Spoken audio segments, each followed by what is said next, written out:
Joffrey Baratheon was 9 years old when the Raven arrived at King's Landing. Queen Cersei Lannister sat in the Red Keep, fuming, but she couldn't deny King Robert's order. The king had spoken. Joffrey would be fostered in the north under the care of Eddard Stark, Warden of the North and Lord of Winterfell. Robert called it a gesture of trust, something about making the bond between houses stronger. But Cersei knew what it really was.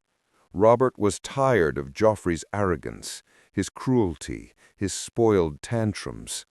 He wanted someone else to fix what she had raised. Joffrey didn't take it well either. "I won't live with wolves," he had shouted, slamming goblets and pushing servants. "I'm the prince. I'll be king. I won't be sent away like a dog." But Robert didn't care. He slapped the boy in front of the whole court and said, "Maybe the North can teach you the meaning of honor, boy. Gods know you won't find it here." So just like that, a golden-haired, sneering little lion was packed up and sent across the 7 kingdoms with a small escort and Sir Meryn Trant to watch over him. When he arrived at Winterfell, the air was colder than anything he had ever felt. He wore his richest Lannister furs, but still shivered. The Starks were there to greet him. Eddard Stark, tall and quiet. Lady Catelyn, calm but watching him like a hawk. Robb, close to Joffrey's age, but taller and broader. Jon Snow, the bastard, with his cold gray eyes. Arya, who looked unimpressed, and Sansa, who smiled nervously, already fascinated by the idea of a prince. Joffrey looked around, nose curled. "It smells like wet dog." Robb raised a brow, and Jon just rolled his eyes. Catelyn placed a hand on Bran's shoulder, pulling him slightly back from the boy's sharp tongue. But Ned Stark didn't respond to Joffrey's comment. He only said, "You'll be treated like one of my sons while you're here. You'll train with them, eat with them, learn with them. I expect you to show the same respect you're given." Joffrey smirked. "Respect is earned, Lord Stark." That earned a deep, heavy silence. Ned's eyes narrowed, but he didn't rise to the bait. "Then you'll have plenty of time to earn it." The first weeks were rough. Joffrey complained about the food, too plain. He sneered at the maester, too old. He refused to train in the cold. He mocked Jon for being a bastard and called Theon a smelly hostage. But the North didn't bend to him the way the court did in King's Landing. Here, servants didn't rush to please him. Robb and Jon didn't cower, and Ned Stark didn't entertain foolishness. He tried once to push Bran off a bench for fun. He found himself flat on the ground, a wooden practice sword to his neck. Jon had moved faster than anyone expected. "Try it again," Jon said coldly, "and I'll forget you're a prince." Joffrey's lip quivered, but he didn't say a word. That night he cried to Sir Meryn, but even the night seemed tired of his whining. Winterfell had no time for his games. Slowly, something began to shift. At first, it was small. Joffrey started eating the northern food without complaining. He stopped sneering at the servants. He even said "thank you" once. Sansa nearly dropped her fork in shock. He still carried his pride, still acted like a lion among wolves, but he had begun to notice that the wolves didn't need to roar to be respected. Robb earned his leadership with quiet strength. Jon, though a bastard, was respected in the yard. Arya could shoot better than half the guards. Even the cooks had pride, not fear. One snowy morning, Joffrey watched as Ned knelt to help Rickon build a tiny snow fort. There was no audience, no reward, just a father helping his son. That kind of care, that kind of calm, was something Joffrey had never seen from Robert or Cersei, and something in him, something small and hidden, shifted. That night, Joffrey asked to join the boys in sword practice. No gold-stitched gloves, no fancy cloak, just a wooden sword and grit. And so the North began to change Joffrey Baratheon. Training in Winterfell wasn't a royal affair.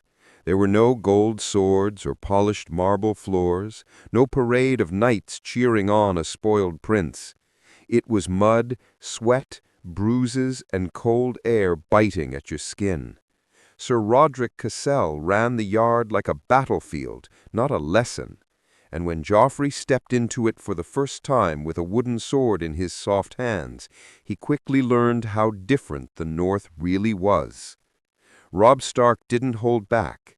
The boys circled each other, and though Joffrey tried to strike first with flashy swings, Robb stayed calm, blocking each move with ease. Within moments, Joffrey found himself flat on the snow-packed ground. "Again," Sir Roderick barked. Joffrey looked up, scowling. His hand hurt. His pride hurt more.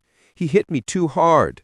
"No, Your Grace," Roderick said plainly. "He hit you fairly. You were slow. Up." Joffrey wasn't used to being spoken to like that. In King's Landing, knights flattered him, bent the rules for him. But Roderick didn't care about his crown, and the Stark boys certainly didn't either. The next few days were no better. Joffrey took blow after blow. Robb was faster, Jon was smarter. Even Theon, cocky as he was, could disarm him. He yelled, threatened to have people beheaded more than once, but no one flinched. No one feared him here. And then something strange happened. He started getting up faster. He stopped whining. One morning he refused the fur-lined gloves Sir Meryn offered him. "They make my grip weaker," he said. Jon watched him silently. He didn't smile, but he didn't roll his eyes either, which, from Jon Snow, was as close to a compliment as you could get. He didn't realize it, but something inside him was slowly burning away, something rotten that had grown in the Red Keep, fed by lies, fear, and entitlement. And in its place, something harder, colder, but more honest was forming. He started rising earlier, sometimes even beating Robb to the yard. He began reading in the library without being told, listening to Maester Luwin's lessons on Northern history. He still carried his pride, still acted like a lion among wolves, but he had begun to notice that the wolves didn't need to roar to be respected. Robb earned his leadership with quiet strength. Jon, though a bastard, was respected in the yard. Arya could shoot better than half the guards. Even the cooks had pride, not fear. One snowy morning, Joffrey watched as Ned knelt to help Rickon build a tiny snow fort. There was no audience, no reward, just a father helping his son. That kind of care, that kind of calm, was something Joffrey had never seen from Robert or Cersei. And something in him, something small and hidden, shifted. That night, Joffrey asked to join the boys in sword practice. No gold-stitched gloves, no fancy cloak, just a wooden sword and grit. And so the North began to change Joffrey Baratheon. Training in Winterfell wasn't a royal affair. There were no gold swords or polished marble floors, no parade of knights cheering on a spoiled prince. It was mud, sweat, bruises, and cold air biting at your skin. Sir Roderick Cassel ran the yard like a battlefield, not a lesson. And when Joffrey stepped into it for the first time with a wooden sword in his soft hands, he quickly learned how different the North really was. Robb Stark didn't hold back. The boys circled each other, and though Joffrey tried to strike first with flashy swings, Robb stayed calm, blocking each move with ease. Within moments, Joffrey found himself flat on the snow-packed ground. "Again," Sir Roderick barked. Joffrey looked up, scowling. His hand hurt. His pride hurt more. "He hit me too hard." "No, Your Grace," Roderick said plainly. "He hit you fairly. You were slow. Up." Joffrey wasn't used to being spoken to like that. In King's Landing, knights flattered him, bent the rules for him. But Roderick didn't care about his crown, and the Stark boys certainly didn't either. The next few days were no better. Joffrey took blow after blow. Robb was faster, Jon was smarter. Even Theon, cocky as he was, could disarm him. He yelled, threatened to have people beheaded more than once, but no one flinched. No one feared him here. And then something strange happened. He started getting up faster. He stopped whining. One morning he refused the fur-lined gloves Sir Meryn offered him. "They make my grip weaker," he said. Jon watched him silently. He didn't smile, but he didn't roll his eyes either, which, from Jon Snow, was as close to a compliment as you could get. He didn't realize it, but something inside him. The winter winds grew sharper as the moons passed. Snow began to stick to the rooftops of Winterfell, and the days became quieter. But inside the walls, something was stirring, not just in the weirwood trees or the godswood whispers, but inside the boy who once thought himself above it all. Joffrey had changed, and people were starting to notice. It was Maester Luwin who first said it aloud. During supper one evening, he leaned toward Ned Stark and said, "The prince asked me today about the old gods. Said he couldn't feel anything at the sept, but something pulled at him in the godswood." Ned looked up from his plate. "He asked that?" "He did, and not in the way he used to ask things, not to mock, not to scoff. He wanted to understand." Ned didn't answer right away. He looked across the table at Joffrey, seated between Robb and Jon, eating quietly. Not a trace of wine, not a single insult. Even his posture had changed, less rigid, less rehearsed. He still had his pride, yes, still had the fire in his eyes, but it burned differently now, controlled, focused. Later that night, Joffrey slipped away from the great hall and wandered into the godswood alone. He stood before the heart tree, red leaves rustling in the wind, and stared at the carved face in the bark. He didn't pray, not really. He didn't know how, but he stood there, arms folded, lips pressed, as if trying to feel whatever the Starks had always felt here. He didn't hear Lord Stark step behind him until he spoke. "You shouldn't walk out here without your cloak. It's colder than it looks." Joffrey turned slowly. "I'm used to the cold now." "No one truly gets used to it. We just stop complaining." Joffrey gave a small laugh, surprising even himself. Ned stepped forward, stopping beside the boy. "You've been different lately. Better or worse?" Joffrey asked, not sarcastically, genuinely.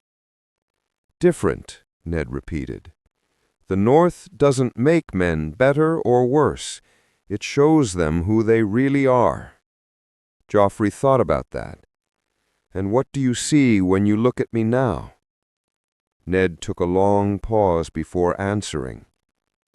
"I see a boy trying to find the man he's supposed to be." Joffrey didn't reply. He just looked back at the heart tree, letting the silence stretch. It wasn't uncomfortable. Not anymore. But while Joffrey was slowly learning what it meant to be among wolves, trouble stirred beyond Winterfell. A raven arrived one morning bearing grim news. Trouble in the Riverlands. Gregor Clegane, the Mountain, had been seen burning villages. Lord Tywin's banners were being whispered about in the south. It was small for now, but the fire was growing. And with Robert Baratheon growing more distant from his throne, the kingdom itself was beginning to shift, like ice cracking under weight. Catelyn began writing more letters. Ned spent longer hours in the solar with Maester Luwin, and though they never said it outright, A tension began to fill the halls of Winterfell. One morning, Joffrey saw Robb and Jon speaking in hushed voices near the stables. When they noticed him, they stopped. "What is it?" Joffrey asked. "Nothing for you to worry about," Robb replied. "I'm not a child." Jon tilted his head. "You're still a prince. This isn't your war. Not yet." Joffrey narrowed his eyes. "If there's going to be a war, then maybe it is mine." Robb gave him a long look, then said quietly, "If war comes, it'll test what kind of man you are, not what kind of crown you wear." That night, Joffrey didn't sleep. He sat by the window in his chambers, staring out into the snow. He thought about King's Landing, the marble halls, the golden cloaks, and the way his mother would stroke his hair and whisper that he was born to rule. He thought about how soft his hands used to be, how quick he was to order pain onto others, how easily he had expected obedience. And now he knew what it felt like to bleed in the training yard, to carry his own hunt back to the kitchens, to be challenged, not praised, to be watched by Ned Stark not with fear or hate, but with quiet judgment, like a craftsman watching a sword slowly being forged. And for the first time, Joffrey didn't feel like a prince. He felt like a boy trying not to disappoint a man who had nothing to gain by raising him. It was a feeling he'd never known, not from Robert, not from Cersei, and it terrified him more than any blade ever had. It was still dark when the horns blew. Winterfell rarely woke to alarm, but on that morning the gates stirred before the sun could melt the frost. Riders from the south had arrived, cloaked in dust and urgency. Robb and Jon were already dressed by the time the messengers dismounted. Joffrey stood in the courtyard, arms crossed, watching Lord Stark speak to the men in low tones. He couldn't hear the words, but the weight in their voices said enough. Something was wrong, and it wasn't just bandits or snowstorms. That evening, Ned called a private meeting in the Great Hall. The Stark family, Theon, Maester Luwin, and Joffrey sat in the heavy silence as Ned read the letter aloud, a raven from King's Landing. Robert Baratheon was gravely ill. Whispers of succession had already begun. Cersei was consolidating her power. And worse, the Lannisters had begun moving their banners. Tywin wasn't waiting for the king to die before making his moves. Joffrey felt his heart thump inside his chest. He knew what this meant. His mother was no longer playing games. She was preparing for war. Ned folded the parchment. "The realm is cracking. If Robert dies, blood will follow. The question is, how much of it?" Robb stood first. "The North must be ready." "We don't know who our enemies are yet," Ned replied. "We do," Jon said quietly, his eyes on Joffrey. The room turned to the boy prince. Joffrey didn't flinch. He stood up. "I didn't write the letter, and I didn't ask to be born with her blood. You all hate the Lannister name, fine. But I've lived in this hall, trained beside you, hunted with you. If you think I'm your enemy, say it." His voice didn't shake, not like before. Jon didn't answer. Robb looked between them both, jaw tight. It was Ned who finally spoke. "I don't know if I trust you yet, Joffrey," he said plainly, "but I believe in what the North can teach you, and I've seen it teaching you." That was all he said, and all he needed to.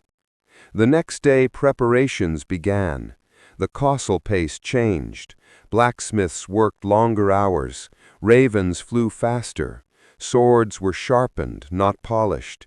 Armor was fitted to real bodies, not for show. There was no ceremony, no gold-plated parades, just cold steel and the understanding that peace might not last the winter.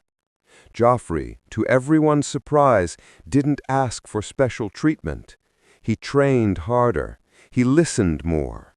He stood side by side with Robb and Jon, taking hits, giving orders to no one, and earning glances that weren't just wary. They were beginning to look like respect. One afternoon, while helping Theon stack barrels in the cellar, Joffrey asked, "You don't like me, do you?" Theon scoffed. "Not much." "Because of my name?" Theon paused. "Because of who you used to be." Joffrey nodded slowly. "That's fair." There was a silence between them for a moment before Theon added, "But you're not that little golden brat anymore. The old Joffrey would have had me whipped for saying that." Joffrey gave a dry smile. He would have. He was a fool. That was the first real conversation they ever had, and it stuck. Later that night, he went to Maester Luwin privately and asked a simple question. "What happens if my mother makes a claim to the throne in my name?" Luwin looked over his glasses.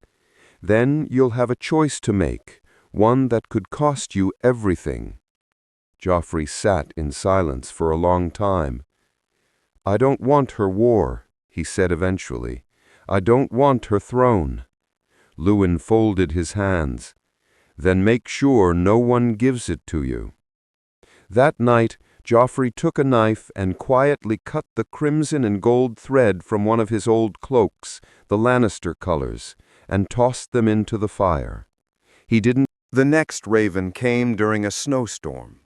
By the time it reached Winterfell, its legs were nearly frozen and the ink was smeared, but the words were still clear enough. "King Robert is dead." The words fell like a blade through the hall. Everyone went still. Catelyn set down her goblet. Jon froze mid-step. Robb clenched his jaw, eyes flicking to his father. But Joffrey, he didn't speak. He didn't even blink. He just stared ahead, lips slightly parted, as if trying to understand what those words meant for him, for the world, and for everything he had started to believe since arriving in the north. Eddard Stark dismissed the hall, but asked Joffrey to stay behind. "You already know what this means," Ned said quietly. "They'll crown me, or try to. Not all of them. The realm is divided. The lords loyal to your mother will move quickly. So will the ones who hate her." Joffrey exhaled, his breath visible in the cold air. "I don't want the throne." Ned studied him. "Doesn't matter. Cersei wants it. She'll use you to take it, and she'll cut down anyone who stands in her way." Joffrey swallowed hard. "Even me?" There was a silence between them, deeper than words. "What do I do?" he asked. Ned didn't answer right away. Instead, he walked to the hearth and stared into the fire. "You've changed here, Joffrey. You've learned humility, hardship, duty. But you are still a Baratheon in name, and a Lannister in blood. You can't outrun that." "But I don't want to be like them," Joffrey said, his voice cracking slightly.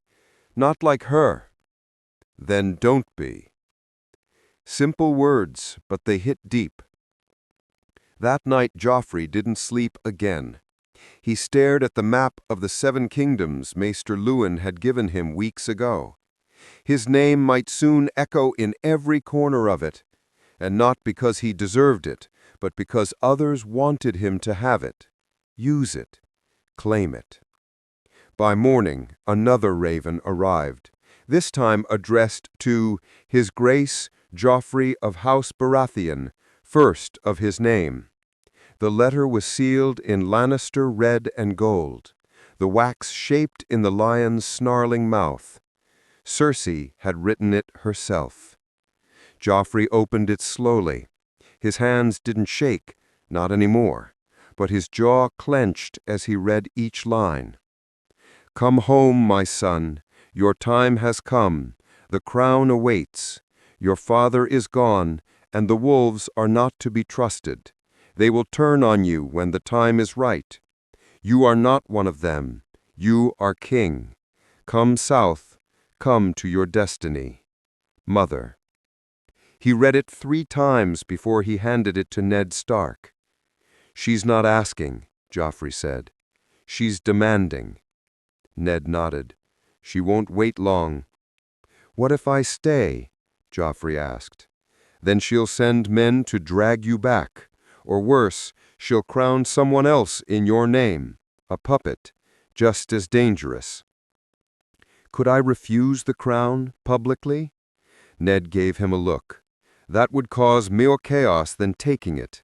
The realm expects a king.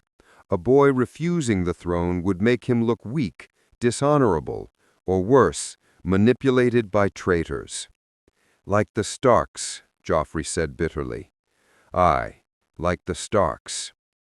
That afternoon, Joffrey met with Robb, Jon, Theon, and Maester Luwin in the Solar. He didn't sit like a prince. He didn't speak like a lord. He stood, hands folded, voice steady. "My mother wants me back. She's preparing the crown. But if I go, I'll become what I used to be, or worse, what she always wanted me to be." Robb looked at him. "So what will you do?" Joffrey took a breath. "I want to stay. I want to learn more, fight, serve, earn something real. But I need to disappear for now. If I stay here under my name, I put you all in danger." Jon's brows lifted slightly. "You want to run?" Joffrey said. "I want to vanish, and return only when I can make my own choice, not hers." There was silence. Then, surprisingly, it was Theon who said, "I know a few places to vanish." That night, a quiet plan was made. A new name, a new look, a journey to the Wall, or maybe beyond, somewhere far from the Lion Queen and her war drums. And when the plan was done, Joffrey stood outside the stables, snow falling gently around him. He looked back at the castle, Winterfell, his home, for better or worse. Ned Stark stood beside him. "Are you sure about this?" Joffrey nodded. "For the first time in my life, yes." The boy who had once demanded a golden throne rode out into the snow, not as a prince, not as a king, but as someone finally free. Joffrey Baratheon was dead, not by sword or poison, but by silence. The moment he passed through the last gate of Winterfell under the name Jory Hill, dressed in plain furs and leathers, riding a modest brown gelding, he ceased to be a prince. There were no banners waving for him, no songs sung, just snow beneath hooves and wind howling through the trees. He traveled with a small escort, 2 men loyal to House Stark, known for their silence and discretion, and a trader's cart filled with pelts to help blend in. He wasn't heading south. He wasn't returning to King's Landing. He was heading north, far north, to the Wall. It was Ned's idea. If you wish to disappear, truly disappear, there is no place safer than Castle Black. No one questions names there. No one cares where you came from, only what you can do. Joffrey hesitated. You want me to take the Black?" "No," Ned had replied. "Not yet. But if it comes to that, you could do worse than earning a life there. You'll be among men who have lost everything and still choose to stand." And so Joffrey rode toward the edge of the world, not knowing what he'd find, only that it wouldn't be gold or silk or crowns. Just the cold. It took 2 weeks of hard travel. The first days were brutal. Joffrey, despite all he had learned in Winterfell, was still used to hot food, dry beds, and warm baths, but the North didn't care about titles. It slapped the arrogance out of him with frozen wind and blistered fingers. By the 5th night, he was chopping firewood without being asked. By the 7th, he was sharing a tent with 2 grim-faced guards who didn't speak unless necessary, and he respected them more than most knights he had met in the South. When they reached Castle Black, it was nearly dusk. The black stone loomed above him, grim and ancient. The wall stretched like a frozen mountain into the clouds, and Joffrey felt smaller than he had ever felt in his life. He dismounted quietly, watching the crows, not birds, but men in black, move about the yard. Some were old and bent.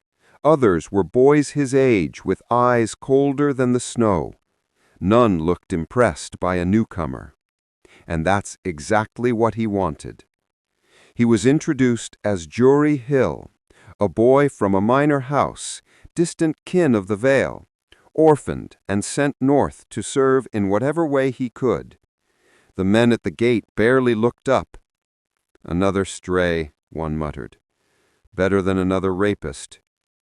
That night he was given a bunk, a plain meal, and instructions to report to the armory in the morning. No one bowed. No one cared. And for once, that was comforting. But it didn't take long for word of his arrival to reach someone unexpected. Benjen Stark, first ranger of the Night's Watch, was waiting for him the next morning. He looked him over with narrowed eyes. "You're the lion cub, aren't you?" Joffrey blinked. Benjen waved a hand. "Relax. I know. You're safe. For now." Joffrey stayed quiet, unsure how to respond. Benjen stepped closer.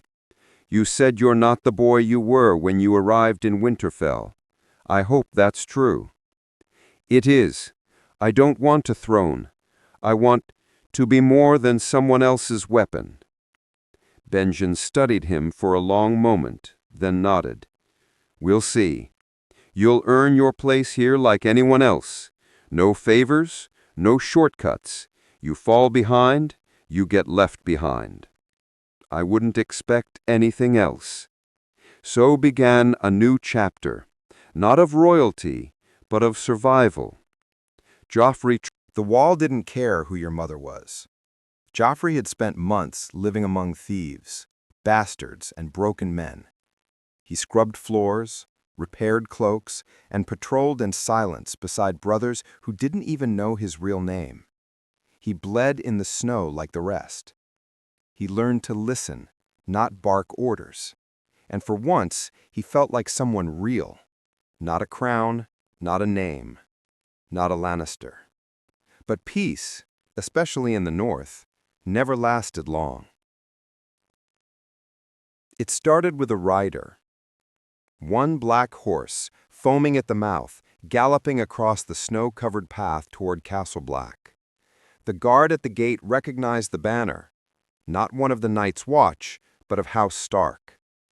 Robb had sent a messenger. Benjen Stark read the letter with a face made of stone. His eyes flicked once to Joffrey, then back to the paper. After a long pause, he handed it to him. "Your brother Tommen has been crowned. Your mother rules as Queen Regent. Anyone loyal to the crown is being questioned. Your name is being whispered in every hall, as traitor, as runaway, as a threat. And beneath all that, written in Robb Stark's hand, she's looking north. Hide if you still value what you've learned, or return and become the weapon she always wanted." Joffrey handed the letter back without a word. Benjen didn't say much either. He just stared at him, quiet, until finally muttering, "You've got 2 choices now. Run again, or face it." Joffrey shook his head. "I'm tired of running." For the next few days, Castle Black remained the same, cold, gray, distant. But Joffrey's world shifted with every hour. He slept less. He trained harder. He began walking the wall alone at night, staring out into the dark, thinking about all the faces that still lived in his mind. Cersei, sneering behind a goblet of wine. Robert, too drunk to notice anything but his own hunger. Sansa, young and blinded by fairy tales. Ned Stark, with that quiet, heavy look in his eyes. And Jon Snow, the one who never flinched. The world was pulling at him again. The South, with its politics and power games, was reaching into the snow to drag him back. But he wasn't the same boy anymore. That was tested sooner than expected. They arrived under a white flag. A small party, 5 riders, cloaked in gold and crimson. The lead man wore the Lion of Lannister on his breastplate, but his face was unfamiliar. Young, sharp-eyed, mouth twisted in arrogance. They requested parley at Castle Black's gate, demanding audience in the name of Queen Regent Cersei Lannister. Joffrey stood behind the wall of sworn brothers as Benjen rode out to meet them. No names were spoken, no truths admitted, but the Lannister envoy wasn't subtle. "We believe you're harboring someone, a missing boy, important to the crown." Benjen kept a cold smile. "We have many boys here. Thieves, rapists, runaways. I lose track." "This one isn't ordinary," the Lannister said with a smirk. "His mother has offered enough gold to buy this wall and everything south of it." "And yet, no amount of gold melts snow." The Lannister leaned closer in his saddle. "We'll be back, with more than words." When Benjen returned, Joffrey was waiting by the armory, already armed. "They'll keep coming," Joffrey said. Benjen nodded. "They think you're still a boy hiding under a different name.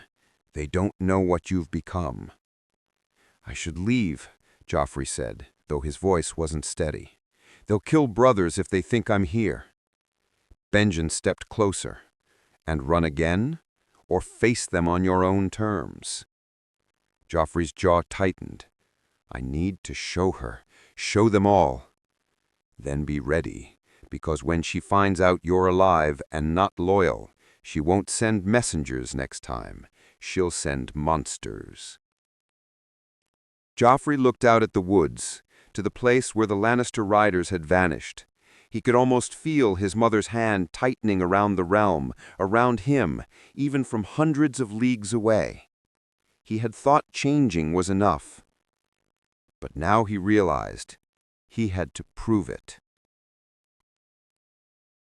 The wall had taught him how to survive.